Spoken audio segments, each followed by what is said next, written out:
السلام عليكم البنات، نتمنى تكونوا بخير وعلى خير ودائما صحه جيده. بغيت نشارك معكم الخضر اللي كتجي صحيه وكتجي المذاق رائع بدون لحوم وكتجي بنينه بزاف. تبعوا معايا لا فيديو حتى الاخر، ودائما ما تنساش اللهم صل وسلم على سيدنا محمد وعلى اله وصحبه اجمعين. ونبداو مباشره في الوصفه. اول حاجه عندي هنايا طنجره او الكوكوط، عندي هنا خيزو،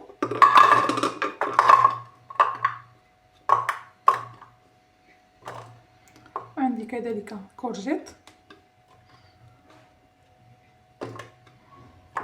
وعندي الفلفله.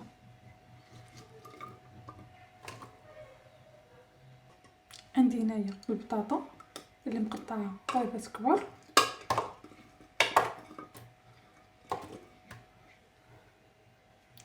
وعندي هنايا اللوبيا الخضراء. بالنسبه للخضر اي حاجه متوفره عندكم في الدار تقدروا ديروها صافي كيف ما شفتوا معايا. صافي كذلك عندي هنايا فصوص ديال الثوم.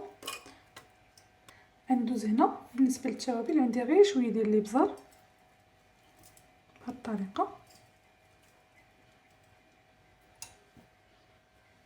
عندي كذلك هنا شويه ديال الملح،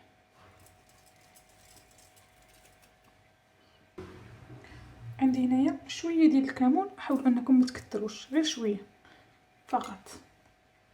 بالنسبه للمنسمات عندي هنايا شويه ديال الزعتر اللي نقيته، غنحط غير واحد شويه صافي. عندي هنايا شويه ديال الحبق اللي تقدروا تعوضوه بوريقات سيدنا موسى، واخر حاجه عندي هي زيت الزيتون. صافي كيف ما شفتوا معايا نحاول انا نخلط المكونات مزيان.